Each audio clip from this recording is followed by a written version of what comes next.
ओम श्री गुरुवे नमः।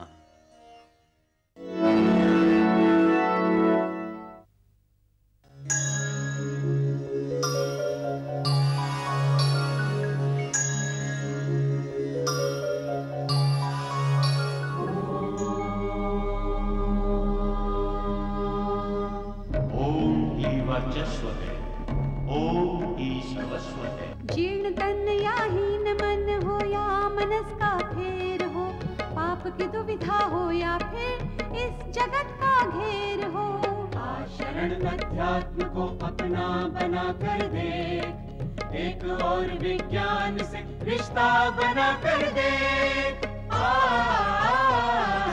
वेद आयुर्वेद हो या हो ग्रहों की मुश्किलें, शुद्ध अनुष्ठान हो या सत्कर्म की मंजिलें, अध्यात्म में हर रास्ता है पास आकर देख, एक और विज्ञान से रिश्ता बना कर देख, एक और विज्ञान से रिश्ता बना कर देख। एक और विज्ञान जादू टोने की लचर बातों से दूर शुद्ध रूप से वैज्ञानिक पक्षों का स्वरूप है। इस कार्यक्रम में तंत्र द्वारा देह व परिवेश की शुद्धिकरण की मिलीजुली क्रिया का ज्ञान सब तक पहुंचाया जाएगा। यह कार्यक्रम तंत्र में अनिष्ट करने के पक्षों की भ्रांतियों को तोड़ते हुए इसके लाभकारी व शुद्ध भारतीय वैज्ञानिक पक्षों को उजागर करेगा।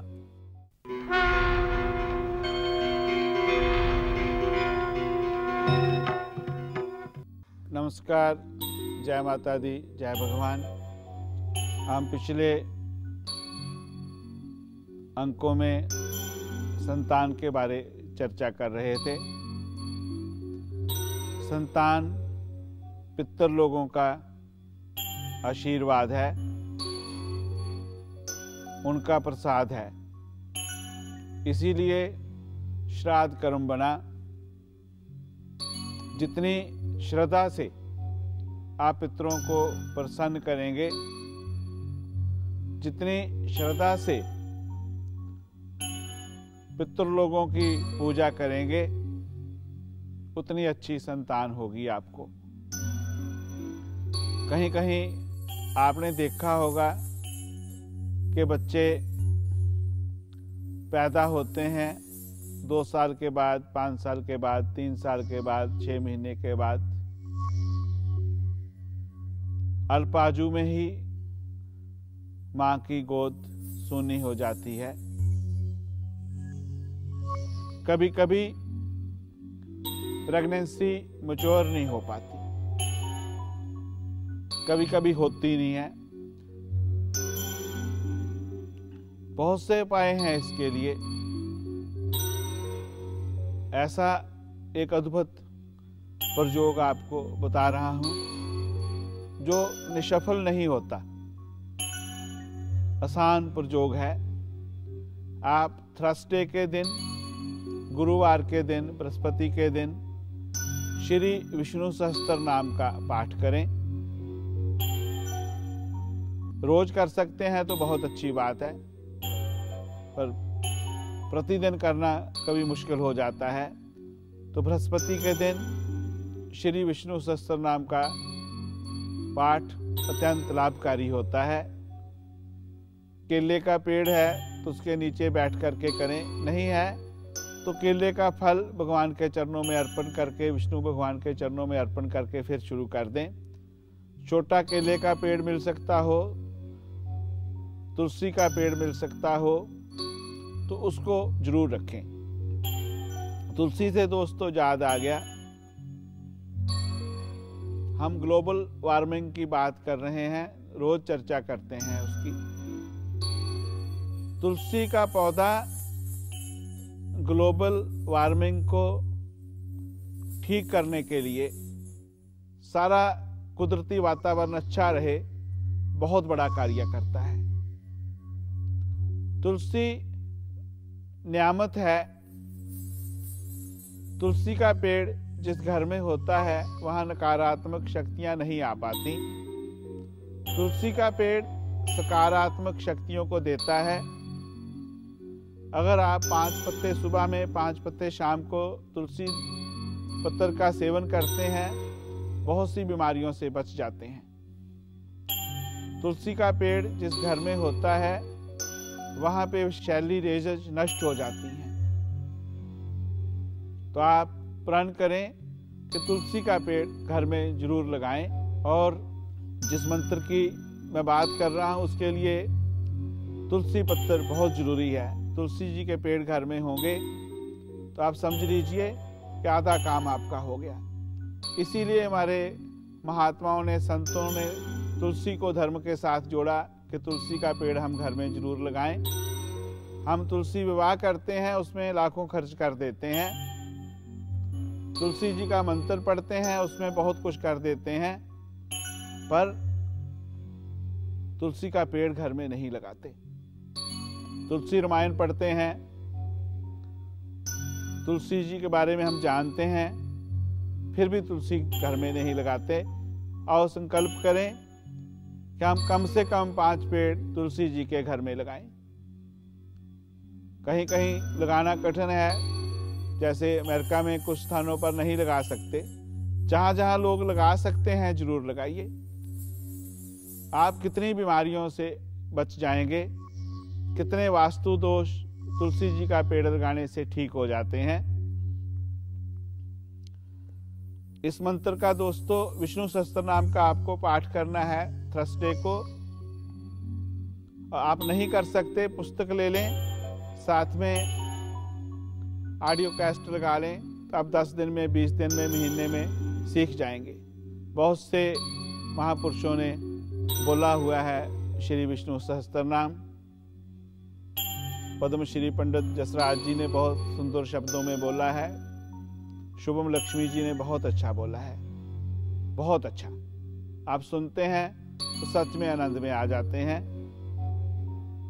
अब थोड़ा सा मैं आपको बता देता हूं, आप इसको ध्यान से सुने और पूरा सुनने के लिए ऑडियो कैस्ट ले आएं। विष्णु सहस्त्र नाम को आपको थर्सडे को ही करना है और इसके साथ श्री संतान गोपाल यंत्र और 54 जंतर उसको रखना है। चांदी के ऊपर बनवा करके, चाहे भोजपत्र के ऊपर, पर संतान गोपाल यंत्र चांदी के ऊपर ही होना चाहिए। इसकी प्राण प्रतिष्ठा करवा करके रखें और जो भोजपत्र के ऊपर लिखा हुआ यंत्र है उसको फोल्ड करके चांदी के तबीज में भर करके रख लें। जब प्रेगनेंसी का 5वां महीना हो तो जो प्रेग्नेंट बहन है, माँ है, वो अपने गले में पहन लें। जैसे बच्चा पैदा हो तो उसके गले में पहना दें। इसकी कुछ साधना के लिए आपको किसी कर्मकांडी ब्राह्मण की सहायता भी लेनी पड़ सकती है, पर बहुत अद्भुत प्रयोग है जिसका शीघ्र फल प्राप्त होता है और चमत्कार वाला फल है। तो भगवान करे, माँ करे, किसी भी बहन की गोद सोनी ना हो, किसी माँ की गोद सोनी ना हो।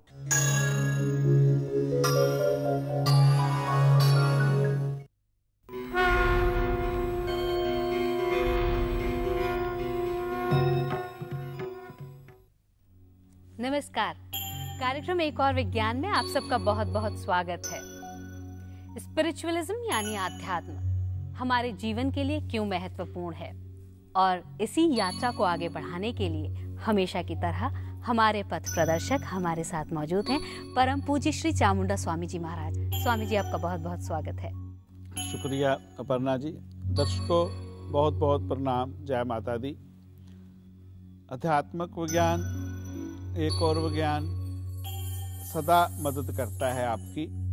मेरा दोस्तों इसमें कुछ नहीं है, ये प्रसाद है मेरे आदरणीय गुरुदेव का और बहुत से संतों का, महात्माओं का, और शास्त्र ने बहुत कुछ कहा है।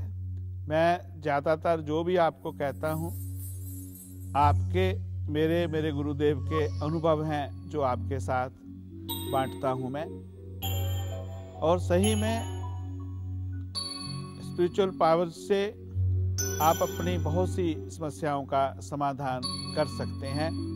जब आप स्पिरिचुअल जर्नी में जाते हैं तो जीव विज्ञान, एक और विज्ञान बहुत मदद करता है आपकी, और सच में आप स्पिरिचुअली अवेक हो जाते हैं। जब स्पिरिचुअल अवेकनिंग हो जाती है तो कोई भी कष्ट नहीं रहता आपको, तो आप कहीं किसी भी कष्ट में ना रहें। कैसे आपने मदद लेनी है एक और विज्ञान से, अध्यात्मिक विज्ञान से, इसी चर्चा को आगे अपर्णा जी के साथ बढ़ाता हूँ आगे। स्वामी जी, जो आपने सामूहिक प्रार्थना की बात करी, तो सामूहिक प्रार्थना जो लोग करना चाहते हैं वो किस तरह से करें? आप सामूहिक प्रार्थना के लिए सभी लोग 2 परिवार इकट्ठे हो जाएं, 4 परिवार इकट्ठे हो जाएं, 3 परिवार इकट्ठे हो जाएं। तो रोज नहीं करें, आप संडे का एक दिन निश्चित कर लें। संडे के दिन सभी लोग इकट्ठे होकर प्रार्थना करेंगे। जैसे 10 लोग हैं, 20 लोग हैं, 25 लोग हैं, तो 25 लोग गिनती कर लें कि मुझे 500-500 रोज करना है। अगर आप एक व्यक्ति 500-500 रोज करेगा, लगभग 12,500 हो जाएगा एक दिन का। और आप सोचिए 10 दिन में आपका 1.25 लाख हो जाएगा, और 10 दिन आप करेंगे 12 लाख हो जाएगा। ऐसे ही ज़्यादा लोग करेंगे तो 1 करोड़ भी हो जाएगा। तो उसके पश्चात बैठ करके आप उसका विधि विधान से हवन करें। तो स्वामी जी, जैसे आपने बताया 1 करोड़ या कितनी मालाएं होनी चाहिए? कम से कम जितना ज्यादा हो पाए, जितना अधिक हो पाए उतना जल्दी फल यानी इसका कोई पैरामीटर नहीं, जैसे 1 करोड़ है तो 1 करोड़ 200 भी हो गया, तो उसका कोई फर्क नहीं है, पर उसका दशांश हवन करना चाहिए। जैसे आपने 1 लाख मंत्र का जाप किया तो 10,000 आहुति आपको देनी चाहिए हवन में। तो जैसे 10,000 आहुति मीन कि आप 10 लोग बैठ गए तो एक मंत्र जा रहा है तो उसमें 10 आहुति जाएंगी। एक माला हुई तो आपकी 1,000 आहुति चली जाएंगी। ऐसे जितना जाप करें उसका 10वां हिस्सा हवन करें, उसका 10वां हिस्सा मार्जन होता है, उसका 10वां हिस्सा तर्पण होता है। उसके पश्चात साधु संत महात्मा ब्राह्मण कन्या को खाना खिलाएं। और इस काम को जैसे जो मर्चेंट एसोसिएशन बनी हुई हैं, व्यापारिक संगठन बने हुए हैं, वो लोग आगे आएं। वो आएंगे तो थोड़ा सुगम हो जाएगा, आसान हो जाएगा। और साथ में श्री सूक्त का जो है वो पाठ करें। पाठ सामूहिक रूप से हो तो पाठ जाप में मैं पहले भी आपको फर्क बता चुका हूं कि जो जाप करना है उसकी आवाज किसी को सुनाई ना दे। जो पाठ करना है उसकी आवाज की गूंज सब तक पहुंचे। पाठ और जाप में ऐसा अंतर है। जैसे पहले भी कहा कि जब हम मंत्र का जाप करते हैं, जहाँ किसी सूक्त का, कवच का पाठ करते हैं, शब्दों की गूंज से, शब्दों के बोलने से, शब्दों की लय से हमारी नाड़ियों पर प्रभाव पड़ता है। हमारी नाड़ियों में कंपन होती है, स्पंदन होता है। वो कंपन हमारे पूरे शरीर में प्रभाव डालती है। जैसे जैसे वो कंपन बढ़ती है वैसे वैसे जो ध्यान के 6 चक्र हैं हमारे, उन 6 चक्रों को भी वो प्रभावित करती है। जैसे जैसे वो प्रभावित होते हैं तो जो लक्ष्मी जी का मंत्र है वो धन के चक्र को प्रभावित करता है, आज्ञा चक्र को प्रभावित करता है, नाभि चक्र को प्रभावित करता है। उस धरती से, उस व्यक्ति से, उस स्थान से, उन लोगों से ऐसी रेजेज निकलने लगती हैं कि जो आपको नई नई प्लानिंग देंगी, जो आपको नए नए विचार देंगी, आपकी प्लानिंग सक्सेस हो ऐसा कुछ करेंगी। मंत्र जाप करने से दोस्तों कोई लॉटो नहीं आपकी निकलेगी, लॉटरी नहीं निकलेगी, ऐसा मत सोचना। ऐसा होता तो पर्णा जी की निकाल देता अब तक। ऐसी बात नहीं है। लॉटो भी कहाँ से निकलेगी? जब इतनी मंदी आ गई तो लॉटो कितने की जाएगी? इसलिए आप काम करने की सोचें। इसके लिए आप कमल के फूल पर लक्ष्मी जी का आवाहन करें। कमल के फूल से आहुति भी दें, कमल गट्टे से आहुति दें। और आगे गहराई में जाना चाहें तो आप संपर्क करें, तो आपको पूर्ण रूप से मार्गदर्शन दिया जाएगा कि ज़्यादा जटिलता वाले विधान में ना जाकर जो सुगम विधान है, आसान विधान है, जो आप सब लोग कर सकते हैं। जो आपके जो कठिन विधान हैं, पूरी डिटेल्ड है, उसके लिए तो बहुत सी बुक्स मिलती हैं बाजार में आपको, पर जो एक अनुभव से प्राप्त हुआ कि उसको कैसे जल्दी फल लेना, उसको करें, तो इससे आपके मंदी में बहुत ज़्यादा फर्क पड़ेगा। साथ में माँ बगलामुखी जी का जो जाप है वो भी बहुत सहायक है आपके लिए, तो उस मंत्र को हम बहुत बार बता चुके हैं। और स्वामी जी, यदि हम बात करें रिसेशन के इस दौर में, क्या करें वो लोग जो बाहर एक्सपोर्ट कर रहे हैं या फिर हमारे भारत से चीज़ें जो निर्यात हो रही हैं? इसको क्या संभल करके नहीं कर सकते। देखो, हम कहें संभल करके करो तो व्यापारी वर्ग और परेशान हो जाएगा। कहाँ संभले वो, कैसे संभले? कहना आसान है, भाई तू गाड़ी संभल करके चलाना। हमारे मन की शांति होगी कि हमने बेटे को कह दिया, बेटा गाड़ी संभल के चलाना। बेटे को पता है संभल के ही चलाएगा वो, पर कैसे पहुंचेगा वहाँ वो, उसको देखना है कि ड्राइविंग करते वक्त कहाँ कहाँ उसको रोकना है, कहाँ स्टॉप करना है, ध्यान रखना है। पर हम जो कहते हैं, माँ ने कहा, पिता ने कहा, गुरु को कहा संभल के जाना, तो उसमें एक शुभ भावना है, उसमें एक शुभ संकेत है, शुभ आशीर्वाद है, ऐसी भावना है, बेटे संभल के जाना। तो मैं कहूँ संभल के छलांग लगाना, तो संभल के छलांग कैसे लगाओगे? मैं कहूँ एक पाँव उठा लो, एक नहीं उठाओ तो कभी लग नहीं पाएगी ज़िंदगी में। चाहे वो आध्यात्मिकता की छलांग है, चाहे वो कारोबार की छलांग है, चाहे वो गेम्स की छलांग है, दोस्तों कुछ भी है। नदी में कहा छलांग लगा दो, अच्छे तैराक को संभल के जाना। कैसे संभलेंगे? नदी के अंदर चले गए तो फिर तो अच्छी तरह तैरना है आपको, अच्छी तरह लड़ना है आपको, अच्छी तरह संघर्ष करना है आपको और नदी को पार करना है। तो मैं संभलने की बात तो ठीक है, तो मैं आपको कहूँगा कि और मेहनत करो, और ज़ोर से लड़ो, और अच्छी प्लानिंग बनाओ, और अच्छे ढंग से चलो। साथ में श्री यंत्र का, श्री कनकधारा यंत्र का प्रयोग करो, जो आपको काम में कहीं के कहीं ले जाएंगे। और ये सब जो भी चल रहा है ये टेम्परेरीली है, जो टेम्परेरीली इस बात को काट जाएगा, आगे बढ़ जाएगा। आप पहाड़ में चले जाते हो, कहीं कहीं पे ऑक्सीजन की कमी होती है। हम हेमकुंड साहब की यात्रा पे जाते हैं, श्री अमरनाथ जी की यात्रा पे जाते हैं, ऐसी कहीं और ऊंचाइयों पे जाते हैं तो ऑक्सीजन की कमी आने लगती है। अगर आप वहाँ बैठ जाओगे तो ऑक्सीजन की और कमी आएगी, धीरे धीरे मरने जैसी स्थिति हो जाएगी। अगर आप चलने लगोगे, जल्दी जल्दी क्रॉस कर लें उस स्थिति को, तो आप बच जाओगे। आगे तो ऑक्सीजन ही ऑक्सीजन है। आज जरूरत है कि आप संभल करके धैर्य से चलें, बस धैर्य चाहिए आपका, विश्वास चाहिए आपका, और थोड़ी सी ना कहना सीख लें। कुछ लोग ना नहीं कह पाते हैं, इस वजह से परेशान हो गए। थोड़ा सा हाथ को टाइट कर लें। आप कर ही रहे हैं, तो आप बिजनेसमैन हैं, मेरे से ज़्यादा जानते हैं क्या करना। हाँ, स्पिरिचुअली मैं जानता हूँ कि अगर आप सच में इस ढंग से लगे रहेंगे तो बात बन जाएगी। सच में मन से सबका भला मांगे, सर्वत का भला मांगे। जैसे आप सभी के लिए पॉजिटिव सोचने लगेंगे तो ही ये जो एक चेन है दोबारा जुड़ पाएगी। एक व्यक्ति भी इस चेन से नेगेटिव हो गया, निकल गया, तो आपकी गाड़ी नहीं चल पाएगी।